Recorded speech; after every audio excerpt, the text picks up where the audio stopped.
The PL Show is brought to you by Kel Chaco, Kel 360, and Kel Kids Toothpaste.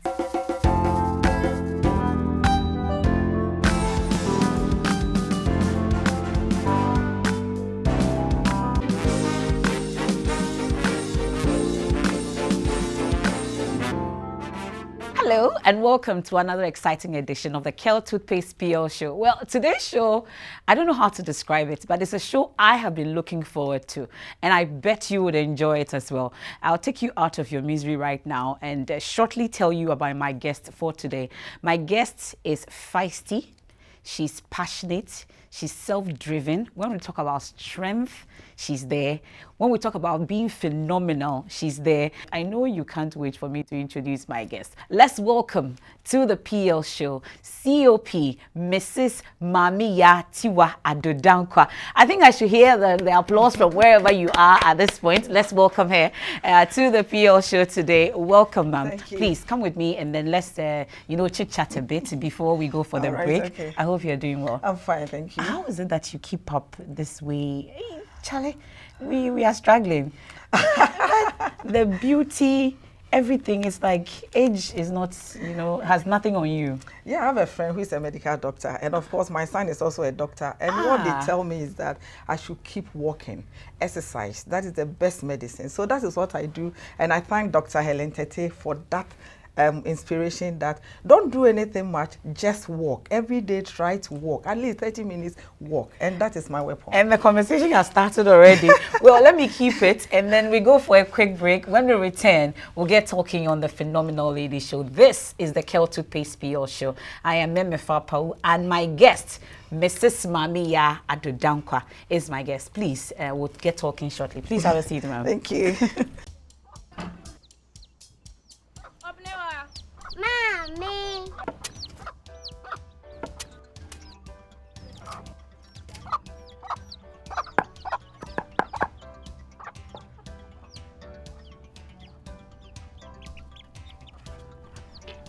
Michelle say,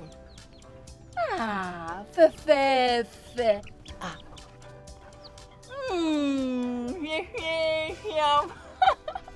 Different era, better result. Time has changed and time has brought Kel Choco Toothpaste.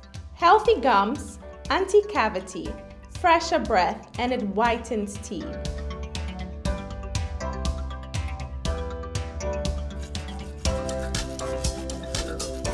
Kel Choco Toothpaste. Sankofa. Yenchi, Kel Chocolate Toothpaste. Happy smile. This advert is FDA approved. You're welcome back to the Kel Toothpaste PL Show, and I was hoping this break will be the shortest ever because I can't wait to get talking with Commissioner of Police. She's a Commissioner of Police, COP, and she's also the Executive Director of the Economic and Organized Crime Office. That's EOCO. That's her latest position, but she's done it all, been through it all. But I'll leave her to tell us the story. Mrs. Maame Tiwaa Addo-Danquah. Welcome. I'm sure you can tell the excitement in my voice. Thank you very much. I am starstruck as well, so we'll try and do this. Welcome. Thank you very much. Well, how is it that you are so strong, yet so, you can't abadaya uobi. You can't from who you are and all that. But that's what I have noticed about you in my short engagements with you. How do you do it? When you come from the village and you attend village school, it means you have seen it all. That is what we call rural migration, from the village to the village school. So, and I'm passionate because, like you said, I've seen it all. I know how it is if you don't have anything. And I know how it is if you have something. And I know how something small can change somebody's life. So I don't take it for granted at all. But talking about how strong I am, I believe in God, and I believe God has always been my strength. I'm a staunch Catholic. I believe in my Catholic faith, and I believe that when I pray, I go on my knees and I ask God whatever that I want. I believe God will do it for me. So sometimes when I'm in difficulty, I ask God, is it part of the whole journey? Do I have to go through this? And I know God will not let you go through anything that is beyond you. So I have the belief that whatever that I have to go through, it is still part of the process, and I will come out and I will become stronger. Maame ya Tiwaa free nkrabrim na na anim so be praise ni ana. Ah, you want me to start from there? As far back as when I was 7 years, in my small village, Banka, in Asante Achem district, I stayed in Konongo with my parents, but Banka, baby, my grandmother was, and most of the time we go on holidays there. But one day we went there, and there was this murder case. Somebody was killed in the farm, and they didn't know who did that. So almost everybody forgot about it. Then along the line, we had these two gentlemen who came to live with us. They were constantly drunk. So they stayed, they were pounding fufu for people to give them food and other things. They were farm hands, laborers and other things. Then all of a sudden they left. One left and then another also left. After about 2 weeks, then I think it was a special branch. So they came and arrested the people who actually committed the murder.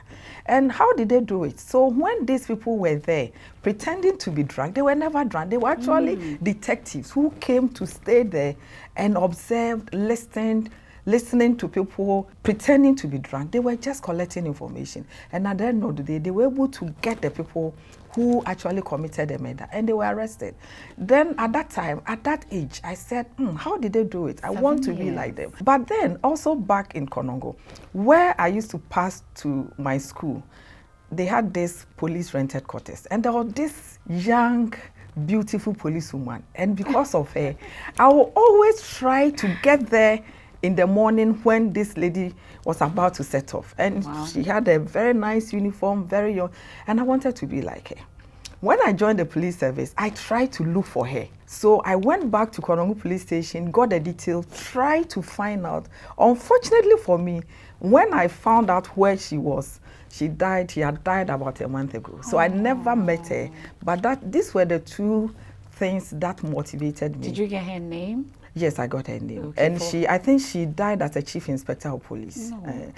Rural migration. Inti yankum kakra. Growing up for Maame ya Tiwaa, let's say. I started school at Konongo Roman Catholic primary school. My father was then education officer at Jaso. Then they changed the district from Jaso to Konongo. So we had to move to Konongo.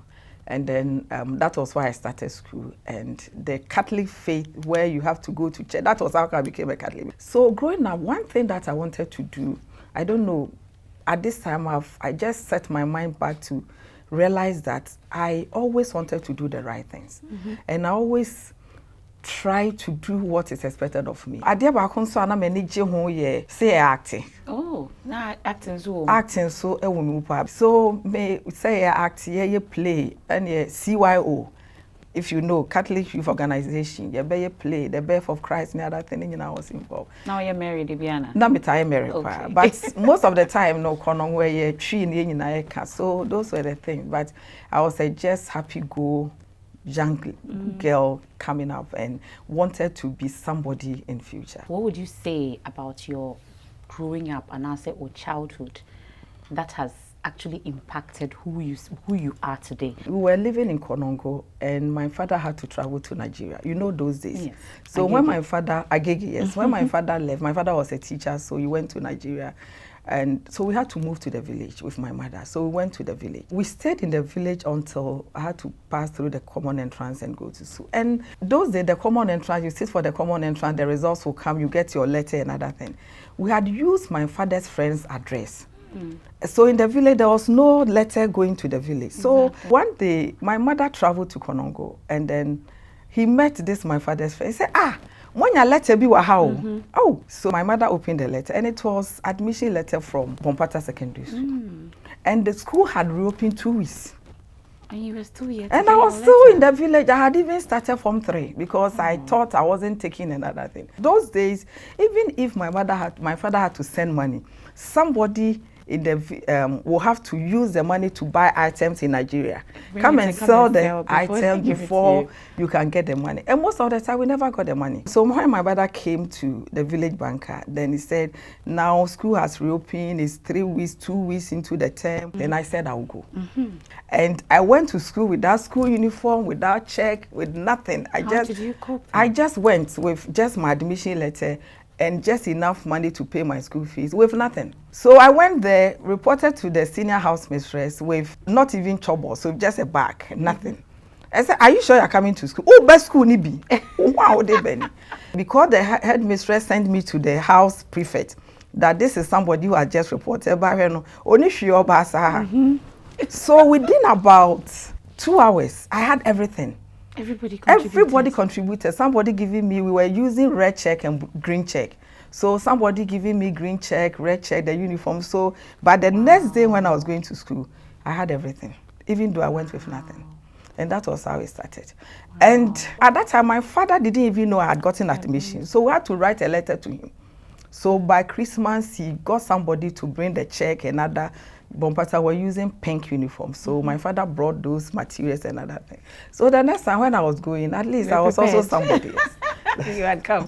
Okay, so at what point then were you nurturing the acting role? I'll talk about that letter, that famous letter that you've written. But let's talk about so that was where the starting point is. Okay. So when I went to Form 1 at Bompata Secondary School, you know, I went late, so I was a newcomer who had come. And I can tell you, I couldn't construct one sentence in English, even though I could write. How old were you then, you remember? I was 13.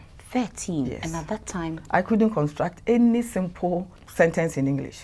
Wow. You know, the seniors will be sending you. So go and buy food for me, go and buy this for me, another thing. And because I couldn't even say, Sister Fossey has sent me, anything that you say, yes, sister. That's what yes, sister, I could say. Yes, sister, yes, sister. So you see me carrying about 4 bowls all around me because this sister has sent me. You can't tell the person that I've been sent already. And it was taboo for you to speak tree there. So I didn't want to get into trouble. So as for yes, sister, I can say. So go and buy gari and beans for me, yes, sister. Yes, sister. And this one will send, go and buy jollof, yes, sister. Go and buy, yes, sister. So we have been carrying about everything. 5, yes, going to buy. Everybody was sending me. Even my own mates were sending me because I couldn't just refuse it. So we went on holidays. I told my sister what I went through. And my sister, because she attended to my elder sister, because she went to Konongo, she was good. Okay. And so I told my sister my challenge, and he said, okay, so from today, we are not going to speak vernacular in this house again. So small, then I have been sent already. I have to attend lectures. I'm going here. I have some prep assignment to do. These basic things. You're picking it up. I was picking it up. So when we went back, come and see me. Wow. I could tell you anything and I could just get away from you. I said, hey, Maame Tiwaa, now I see the light. So they called me, now I see the light. So my sister at St. Louis then, I wanted to write. Those days, this email WhatsApp thing wasn't there. So I had to write to him. A letter. And the sentence. Are you telling me about that famous letter? Yes. The famous letter. So the famous letter, Onyapa, and I know my sister will be listening. And her friends at St. Louis then. So to today, there's one who works at ADB, Sister Ray. She still calls me Onyapa. So I couldn't write a letter in English. So I just had Onyapa. Me de tiawe mawati asese me hu ye ewa ha. Na mi sua de pa said de ebe ya dachi me so me ni petiti. My sister still has the letter. Wow. And we have never forgotten about that. And now I am able to at least, I wouldn't say I am perfect, but at least when I have to speak, I can. Oh, yes. And the first time I had opportunity to speak on international platform, when I was a speaker at a conference in Czech Republic. After that, I just went to the washroom and I cried. After speaking and everybody wanted to take picture with me and other things, I just went and I couldn't hold myself. I just cried and I said, God, thank you. Thank you. So now I see the lights and Onyapa where your Yes. famous your names, but you are fast forwarding to where we are today and more. It will take me to the Seed to Oak segment at this point, which is brought to you by the Kel Kids toothpaste. For this makes it possible for all children to brush their teeth twice a day. It's strawberry flavored, and so it's making brushing time fun time, FDA approved. So it's a good time to bring in Seed to Oak. Then we can get talking more for Maame Tiwaa Addo-Danquah. Please stay.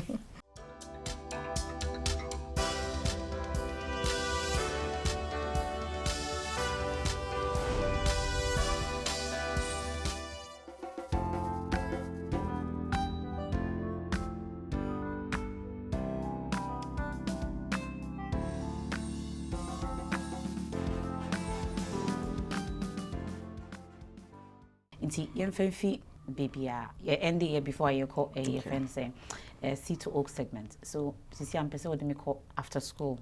How would they call? They call police. After O level, the same kind of situation, letters are not gotten another thing.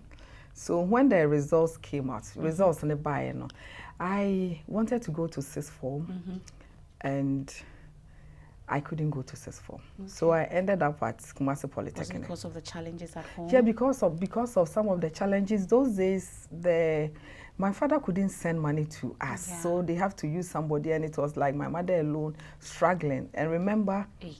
Yes, children that they have to take care of. I decided to go to Kumasi Polytechnic. So I got admission, and I did DBS. Then those days, we had this erroneous impression that when you do DBS was a local component, and you have to do RSA. RSA was the foreign part, and that if you want to get any foreign appointment like international organization, the RSA was more recognized. So I combined the two. I did RSA and I did DBS at the same time, which I passed all of them. So when I passed, I still had a mind to join the police service. I didn't even know how. So back Konongo, one of the days when either I was going to my village or I was coming from my village. So there was this newspaper that they had used to wrap bread, and I saw the police advert in it. So when I came back, I told my father I wanted to go to, my father had come, from Nigeria, that I wanted to join the police service. And my father said, I expect you to go to university and other things. At that time, I realized how the family was struggling. So I wanted to find a shortcut. So my father said, on one condition, that I will become, if it is accounts that I wanted to be, then the ultimate aim of anybody who starts to do accounting is to become a chartered accountant. So I didn't even know I was going to do it. I promised my father that I would do it. So the day of the enlistment, I took vehicle from Konongo to Accra. And all that I knew about Accra was that police training depot was close to Achimota. So right from Konongo, I told the driver I was going to a place close to Achimota, to police depot. When we got to St. John, then it was later that I realized it was St. John that I had to get up. So I got down out of the car at St. John, and I had to walk, and I didn't know police depot. So as and when I walked, I asked, I'm going to police, oh, you, not too far walk. So I walked from St. John's to police depot. So when I got there was a queue. And then I joined the queue. It will get to your turn. They will take, in fact, the first thing that they will do is the physical, the body selection. So they will look at your body and then take your height.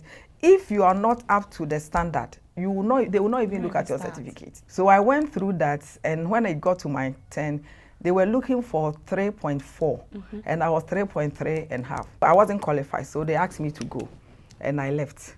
I went and joined a queue again. It got to my turn, and they sacked me again. And I still didn't leave. I was still waiting, standing there. So when they almost finished, there was this woman who was part of the team. And she became the very first commissioner of police, Mrs. Jane Donko. And then she said, were you not the one that we sacked you from here? I said I was. Why do you still want to be here? Why haven't you left? I said, Madam, please, I really want to be a police officer. Then he said, bring me your certificate. She looked at my certificate and she told the team members, sometimes we need to consider those with good certificates. So she allowed me to go and register and write the exams. From the wrapping of the bread paper to joining the queue and finding walking, don't forget about my walking. Walking as well. Yes. Joining 3 queues 3 times.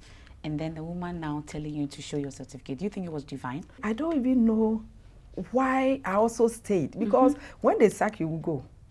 That I stayed, and I didn't also stay far from where they were, the secretary, where they had the tables and they're looking at people's certificate. So she said they should allow me to write the exams. Wow. And that was, for me, if you ask me how it started, I would say it started from there, when I was given the opportunity to write the exams. We wrote the exams, and when it came, I was number 3 on the list. So I started from the scratch. I started as a recruit. Yes, I started from the scratch, yes.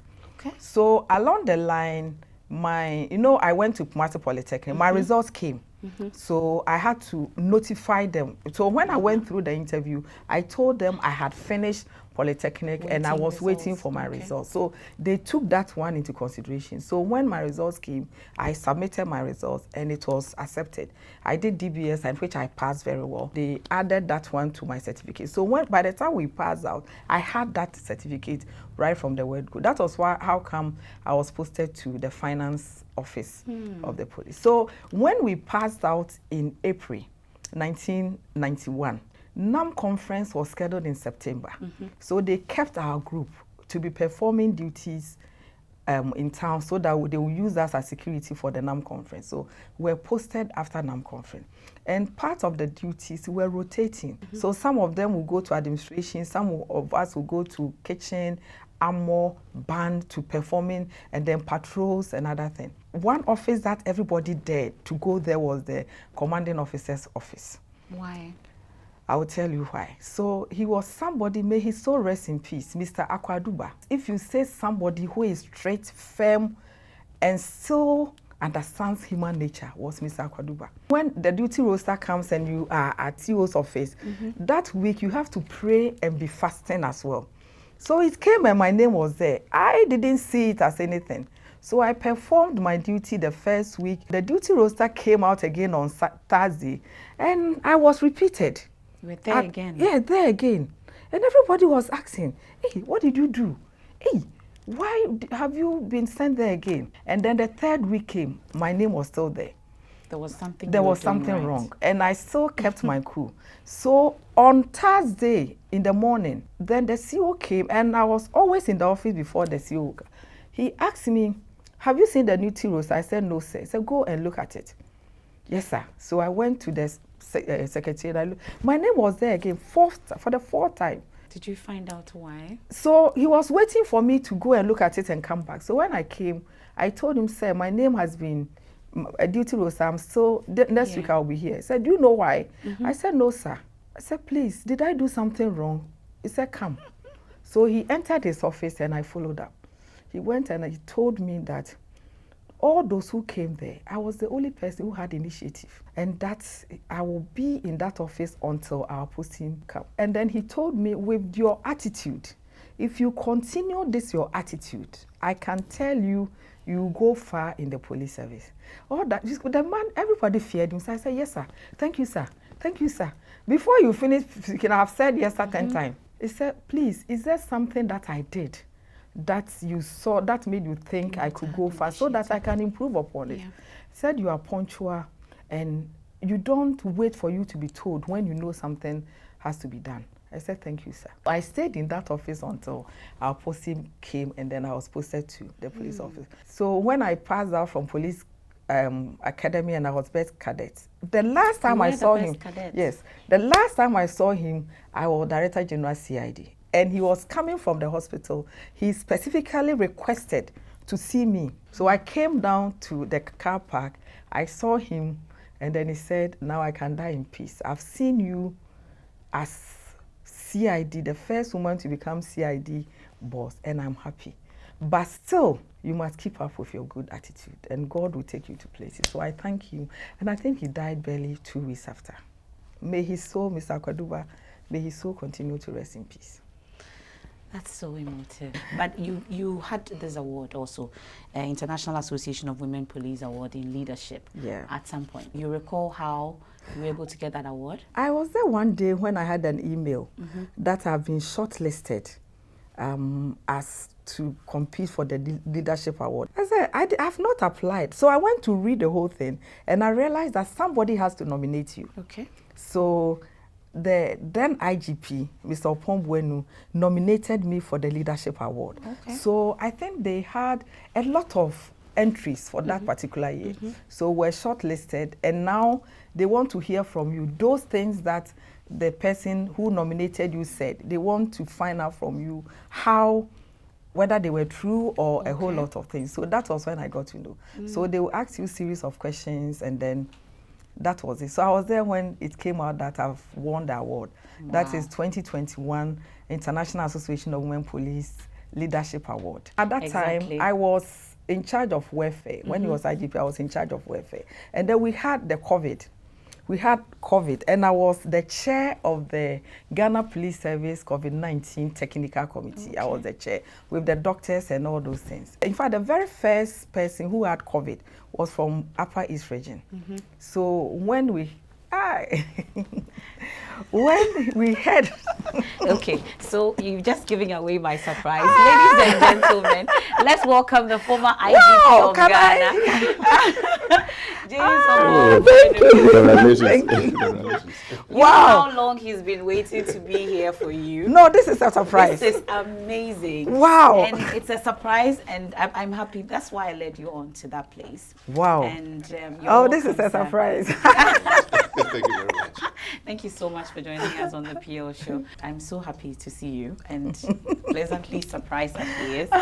We're talking about how you recommended her for an award, and Pop, you just came. So we are so happy. First off, maybe we'll take it off from how you came about to recommend her for that particular award. When you're IG or you're head of any organization, you look out for people who can advance your vision. And when she was appointed the Director General Welfare, matters like health definitely is something that comes under welfare. So when we had COVID, we needed to ensure that the men went out on the street because we couldn't stay in the house. We had to go and perform our duties. But we needed some kind of management of that situation. The COVID situation needed to be managed. And she happened to be the one appointed to chair that committee that was working on it. And I was surprised at the way she worked on it without any hassle to me. You know, sometimes you give people some assignments and every minute they run to you,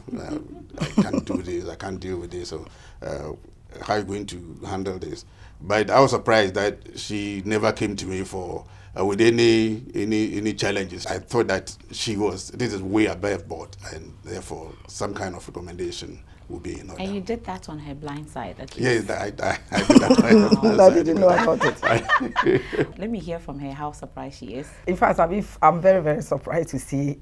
I thought he was even in BA, relaxing. But I must also say he was a very good boss.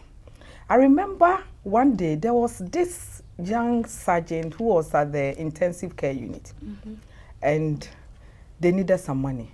It was, I think, after 5 o'clock, and I got the information. I arrived to his office and the accounts office. So he was just, so where do I find money? He said he was just opening the left pocket, the right pocket, the purse, the wallet, and that. And I needed about 12,800. He was able to gather then about 10,000. And then he had to transfer Momo of 2,000 to me so that we could go and buy those drugs for the guy. And when I went to the intensive, because of what he did, when I went to intensive care unit, the doctor said they will not allow me to go there. And I insisted IGP wants report, and I must go and tell him exactly what the condition of the guy. So I'll go. So they dressed me. I went there. So when I just tapped him, I said, this is COP, Director General Welfare. And the guy tried to wake up or something. And so I just said, it's okay. IG says I should come and visit you. He couldn't speak, he couldn't do anything. So after 2 minutes, the doctor sacked me from the place, so I went there. Fast forwarding about 2 weeks, I went to the May ward and the guy was there. So when I went, he was now out of intensive care unit and he was there. Then after 3 months, I was in my office when I saw somebody, and I said, your face looks familiar. Then he mentioned it. I said, were you the one at the intensive care unit? He said, yes, madam, you saved my life. And he also did, because everything that we needed.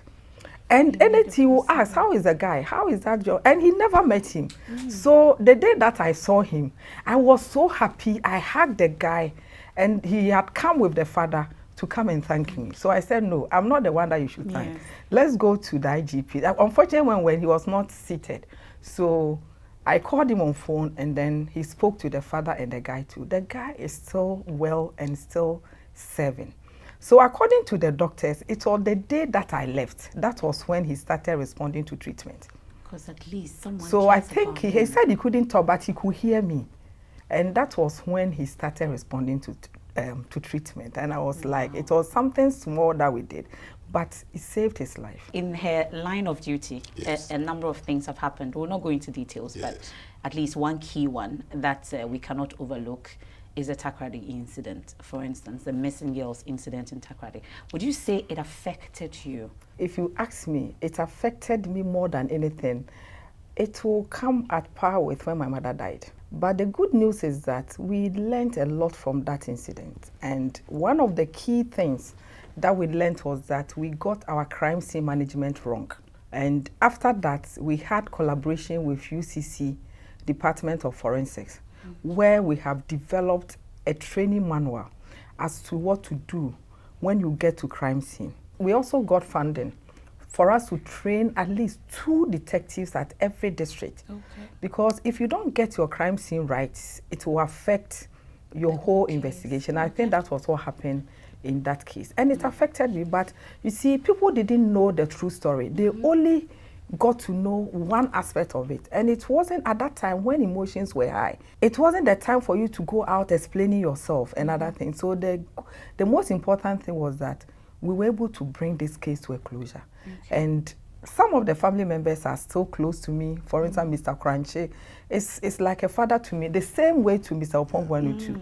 He calls, we chat, and then most of the time he is the one who will even ask of me, especially when he sees me on TV. He will call me, Maame, how are you, and other thing. I can tell you that after that incident, every kidnapping case was taken seriously. It affected me so much that I always, every day when I go to church as a Catholic, and it gets to a point where we pray for those, the souls of our departed people, every All Souls Day, I pray for them. I pray for my parents, and I pray for them too, to have a resting peace. The women that, like Maame Tiwaa, that you have in the force, some say her kind is very rare, and at least I've heard you also allude to that fact. There are those who are in the force now, in other security agencies, that I would want you to speak directly to in terms of the special traits that you've seen in her that they need to adopt also to get to the level. They shouldn't limit themselves, especially to the ladies. There were attempts some time ago at making ladies regional commanders. That was just at the time that I was joining the police. At some point in time, somebody decided that, look, they shouldn't be Because there they again. can't do it. Not that they can't do it. People were not actually prepared. The mind was not open for that. Okay. So at some point in time, you will make mistakes, yes. The men make mistakes. So if a woman makes mistakes, a woman makes a mistake, why would you take it off? Thank you. So they were pulled off. But at some point in time, they were reintroduced into the command positions. It used to be a very sexist organization, but happily now we are picking up. Okay. Because I'm sure you didn't know that at a point in time, we retired at 55 when they had to retire at 50. But this, But now we are all at 60. And now you're all Yeah. assisted. Good. So my advice is that they shouldn't limit themselves in their thinking. Whatever the men can do, they can also do, and even better. Yes. You see, I think I should tell Sisi so that we'll have you on the show, especially as a phenomenal man on the Phenomenal Lady show.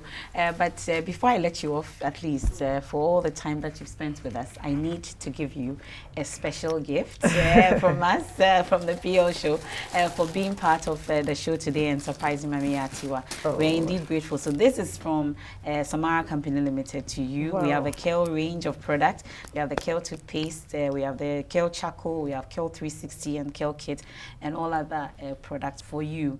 Hoping that on camera you promise that we'll have you on the show sometime to come. So thank you so much. I bet you may have heard about Kale range of products. Have you heard about Kale charcoal? Kale? Okay. Kale, the baby auntie, definitely you would know. So we are grateful. We'll leave you. We'll release IGP James Opongwanu for now. and then we'll continue. I think it's a good time to bring in KEL 360. This is the 360 of Maame Tiwaa Addo-Danquah. When we return, we'll talk more.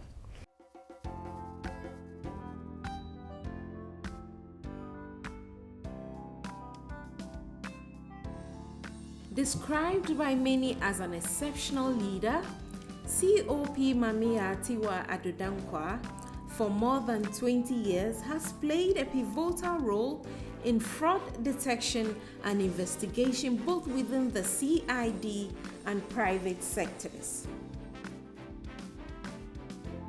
She is a law enforcement professional with more than 30 years of experience, out of which 15 years have been focused on financial crime detection and investigation duties at the Criminal Investigation Department of the Ghana Police Service. I've known her as someone who is very interested and engaged, an articulate person who's a continuous learner. She has always been interested in supporting and encouraging the personnel that she works with. And her focus is on building institutions. It's about the work. It's not about an individual. It's not about individual persons or personalities, but getting the job done in the most efficient and effective way and to contribute towards our beloved nation, Ghana. Because of the impact, because of the transformation on their lives that she has brought to bear, on the lives of the officers and men of EOCO, we wish she could be a permanent member within our ranks. And we are effectively, in quotes, poaching her from the Ghana Police Service as one of us. Do you accept the poaching? Or it has to come with a fee? Oh, no. You are not staying? As a public officer, and the laws allow that you can be sent anywhere that your services are needed. And of course, even though I'm at EOCO, I don't earn my salary from EOCO. Oh, okay. I still take my salary and everything from the Ghana Police Service. I'm still part of the Ghana Police Service. So wherever His Excellency the President say I should go, I will gladly go and contribute my quota to the development of our nation. Okay. So, how is it going though at EOCO? Oh, everything is fine. I went to EOCO and I tried to bring everybody on board. I didn't change anybody. Even my personal special assistant, I didn't change. I didn't change the secretary. I didn't change anybody. All the people, yes, I kept everybody because, like Auntie Abba said, it's not about me. It's about organization. Everybody has his strength and then weaknesses. So I look at the strength of others. For instance, if I'm going to do any presentation and it is about legal issues, I don't have to struggle. I just give it to the legal people. They will come out with a draft and then I'll look at it. If it is about IT or cybercrime or anything, there are people who have the knowledge more than I do. So you bring everybody on board and you also have to learn to listen. What is it that was important to them? When I went there, they had issues with their promotion. So I made a proposal to the board. The board approved, and most people were promoted. And we have come to a level where, as it gets to your level, you get opportunity to be interviewed, and then you get promotion. What are other things? They were thinking about condition of service. Yeah. We are now in a process of coming out with a condition of service for EOCO. And these are the things that will motivate them to give out their best.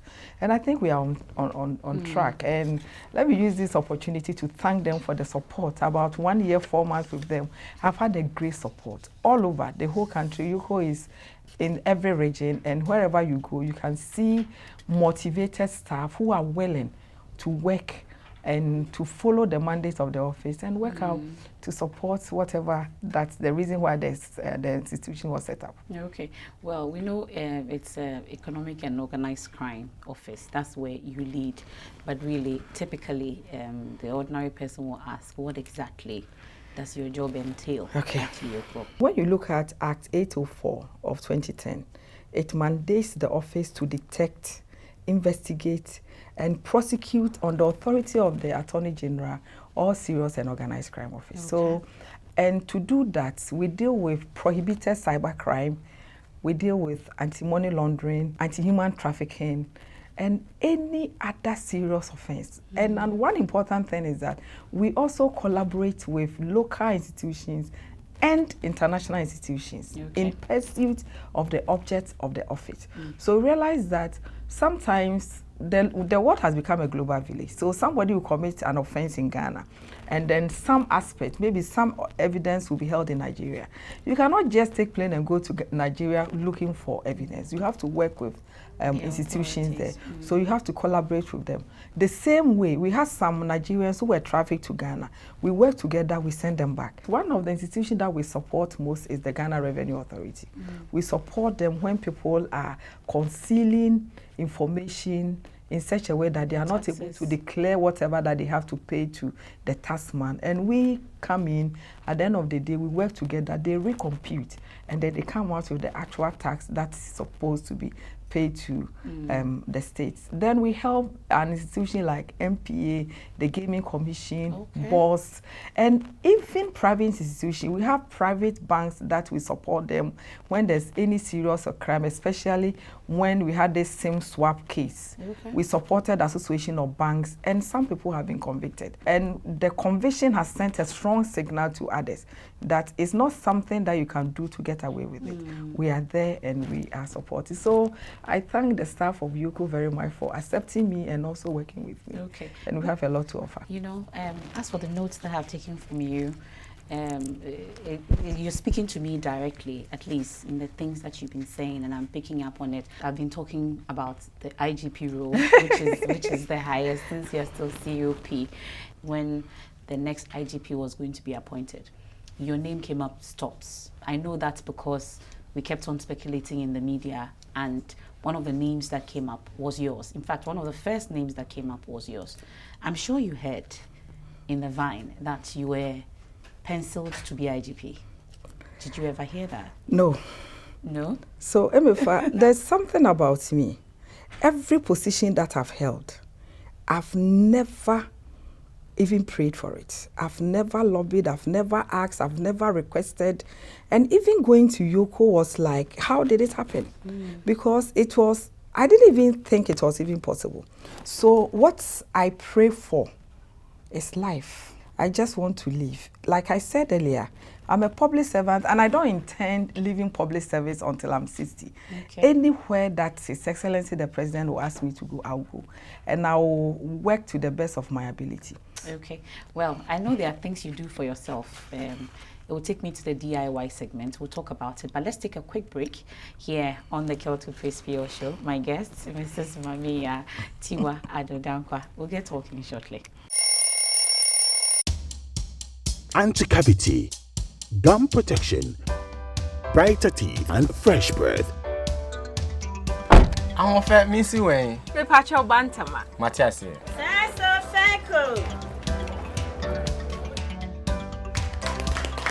It's her smile. The fresh breath. Me, Gidi said we use Kel 360 toothpaste. Semikai. Kel 360 toothpaste. Gaskia. Kel 360 toothpaste. It's a gum protector. Onim jom kasan. Ile ko saying. Kel 360 did the way. It's cool mint. Gives me fresh breath and your confidence booster. Hey, you will see so feeling when you know Kel 360 toothpaste. Happy smile. Kel 360 toothpaste, anti-cavity, gum protection, brighter teeth, and fresh breath. Kel, happy smile. This advert is FDA approved. You're welcome back. This is the Kel Toothpaste PL show, and my guest in the studio, very exciting, episode today. COP Maame Tiwaa Addo-Danquah, my guest in the studio. Before I go break, let me say, as a mother, as a wife, what do you do for yourself? I cook. Oh, you do? When your time you do? Yeah. Not every day, but like holidays. It's oriented. You may stew, may my beans and other things. So now, my watch. In fact, Adriania me pepper na me just saw me man de pa. You walk Kosovo na every weekend. Be na me watching ma other country like Nigeria for Zambia for no more baby TV. And see, I cook. I end me walk me pa. I know you're something. And see, and I think say something say your man part of us. Walking no, not necessarily going to the gym, but just walk. Don't sit down too much. Just walk. Oh, walk here. So that takes me to our DIY segment, brought to you by Kel Charcoal Toothpaste. Kel Charcoal. The body tray. Near the abo a BDM. Now what Okay, you don't have to do that anymore. Your Kale Charcoal toothpaste, which is approved by the FDA, safe for use. Once I have Maame Tiwaa, I have to make sure that I tell you that it's FDA approved before they come after you. So it's safe for the use for the entire family. That's Kale Charcoal. With Kale is always a happy smile. Time for DIY.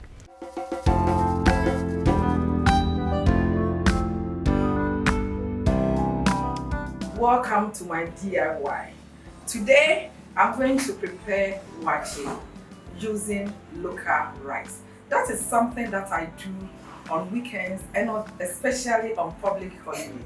So I have to wait for the beans to be well cooked before I add the rice. So now the beans is well cooked, so I'll add a bit of salt. I'll add the waakye leaves powder to it and leave it on for some time. I'll wash the rice and then add the rice to it. This is local rice. And then stir a bit so that it is well mixed. Then I'll leave it on. Now my waakye is ready. And as you can see, I want it very soft. That is the way my family wants it to be. And it is ready.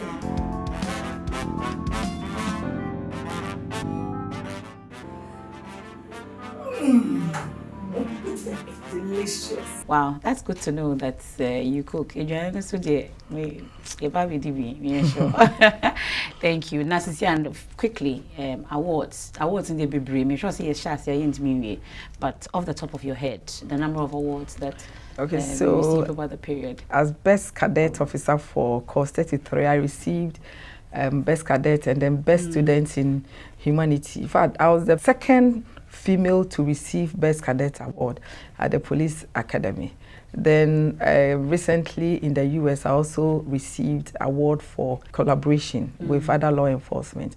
And then also the International Association of Women Police Award for the leadership role.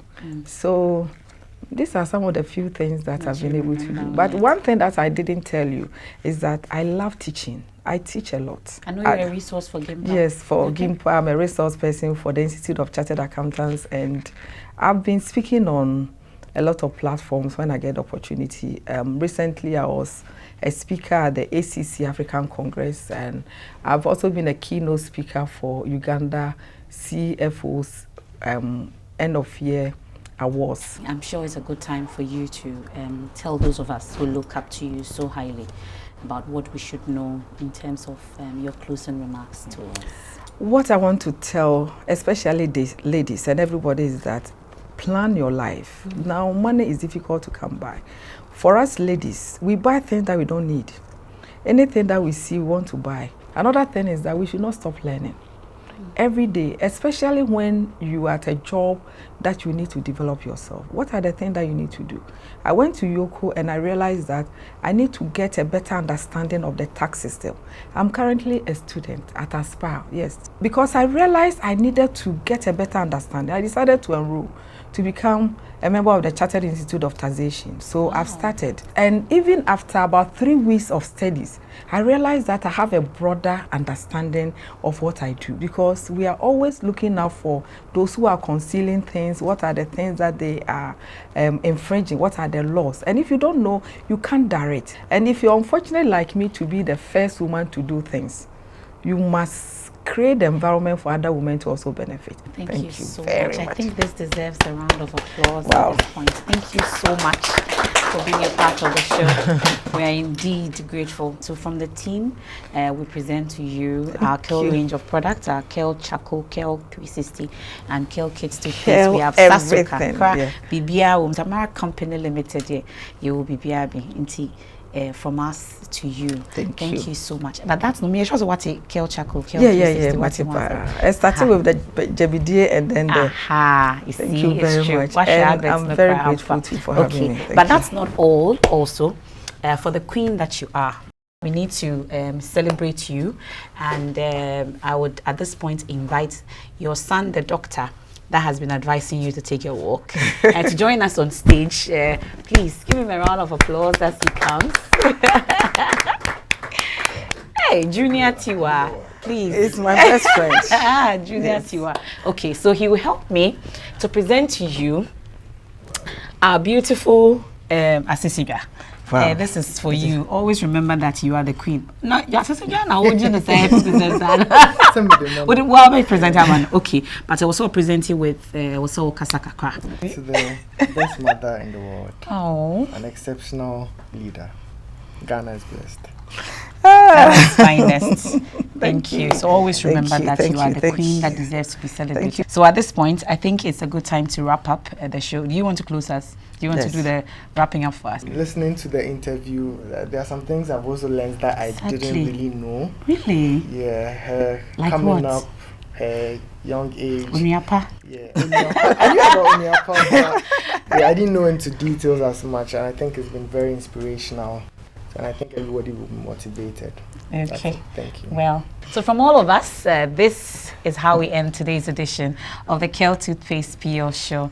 COP, Mrs. Maame Tiwaa Addo-Danquah. We are so grateful that you're a part of the show.